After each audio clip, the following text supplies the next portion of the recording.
¿Se están cumpliendo los acuerdos de la consulta previa del proyecto de hidrovía amazónica? En septiembre de 2015 se llevó a cabo la consulta previa del proyecto de hidrovía amazónica en la ciudad de Iquitos, con la participación del Ministerio de Transportes y Comunicaciones, entidad promotora, y los representantes de 14 pueblos indígenas, donde se arribaron a acuerdos sobre los términos de referencia del estudio de impacto ambiental, así como del contrato de concesión respectivo. Para la realización del proyecto, se debe mantener un canal de navegación libre de rocas y sedimentos de poca profundidad,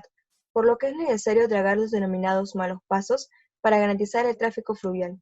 Conscientes del riesgo que implicaba la remoción de los sedimentos depositados durante siglos en los suelos de los ríos, los pueblos solicitaron que en caso de encontrarse concentraciones superiores de metales pesados, se realicen estudios complementarios para definir el modo de dragado y la disposición de los sedimentos.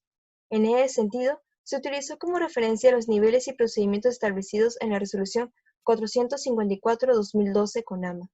El artículo 12 de esta resolución ordena expresamente que deben realizarse pruebas de ecotoxicidad cuando se identifique que el material a dragar contiene concentraciones de arsénico superiores a 5.9 miligramos por kilo, como se pudo identificar en las 4 cuencas involucradas en el proyecto. Concentraciones de mercurio superiores a 0.17 miligramos por kilo, como se observa en las cuencas del río Marañón, río Ucayali y río Amazonas, y concentraciones de níquel superiores a 35.9 miligramos por kilo, como se identificó en la cuenca del río Amazonas. El propio concesionario reconoció la necesidad de los estudios complementarios durante las audiencias públicas programadas en el marco de la elaboración del último estudio de impacto ambiental, ya que entre sus diapositivas señalaba que debían realizarse estudios específicos para evaluar más a detalle los impactos de la calidad de sedimento fluvial en el fondo de la zona de disposición del material dragado. La demora del Ministerio de Transportes y Comunicaciones en la contratación de los servicios para la elaboración de los estudios ecotoxicológicos fue utilizada por el concesionario como pretexto para desistirse del procedimiento de evaluación del estudio de impacto ambiental ante SENACE en diciembre de 2019, debido a que fueron requeridos para la correcta identificación de los impactos y medidas de mitigación, lo que no impide que se vuelva a presentar un nuevo estudio de impacto ambiental cuando se cuente con dicha información. Por su parte, la vigencia del contrato de los servicios para la elaboración de los estudios de caracterización de sedimentos y propuestas para su manejo inició en marzo de 2020 y debió finalizar en septiembre de 2020. Sin embargo, se estableció entre las cláusulas que el consultor debía, como mínimo, recopilar y evaluar el estudio de impacto ambiental detallado, que se frustró con el desistimiento de Cohidro en diciembre pasado, haciendo imposible el cumplimiento del contrato dentro del plazo.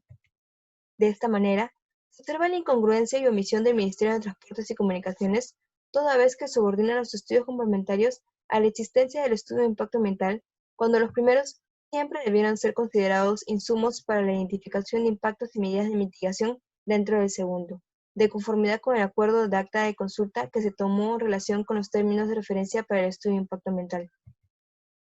Otra consecuencia del dragado tiene directa relación con la subsistencia de los pueblos indígenas que se alimentan de la diversidad biológica de los ríos involucrados en el proyecto, propiamente de los peces contenidos en los mijanos. Debido a ello, se acordó que el concesionario deberá suspender las tareas de dragado durante el tránsito de estos cardúmenes. Sin embargo, en el programa de protección para recursos hidrobiológicos del último estudio de impacto ambiental, se consideró que la paralización de labores se condicionaría a la presencia de un mijano grande, estableciendo límites no considerados en el acuerdo de consulta, sin ni siquiera determinar el modo de calcular aquel enorme banco de peces. Inclusive, en dicho programa, se menciona la participación de vigías que comuniquen el acercamiento del mijano, pero este empleo no se encuentra contemplado en la mano de obra estimada por el concesionario para la ejecución del dragado. Con la misma intención de identificar y conocer los verdaderos impactos del proyecto, se acordó que el estudio definitivo de ingeniería sería socializado en talleres de participación ciudadana, considerando la opinión de los participantes, entiéndase, antes de que sea aprobado por el Ministerio de Transportes y Comunicaciones. No obstante, conforme al plan de participación ciudadana, estos espacios de participación se agotaron en agosto de 2019 sin que se socializara el estudio definitivo de ingeniería.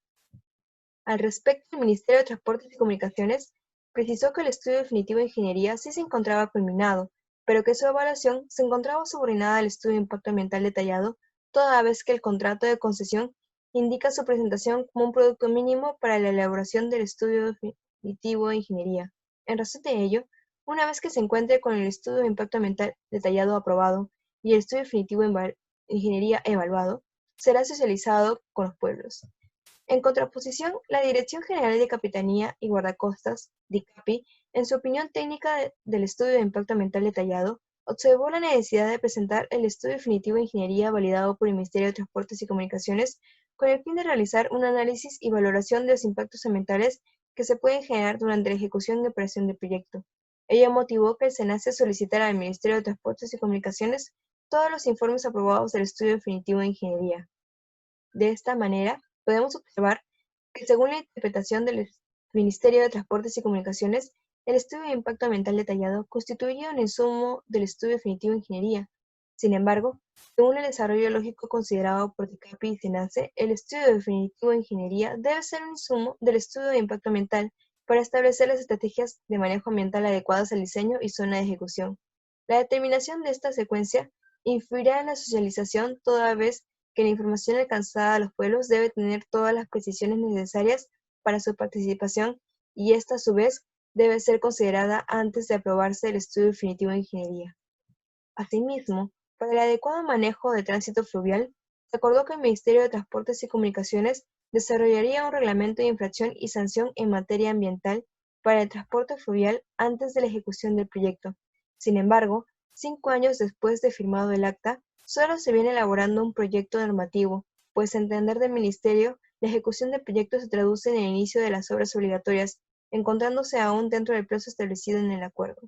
Con relación a ello, debemos precisar que la ejecución del contrato de concesión no inicia con las obras obligatorias, debido a que los estudios previos ambientales también constituyen obligaciones pasibles de penalidades y su elaboración establece el inicio de la ejecución del proyecto, volviendo plenamente exigible la aprobación de este reglamento.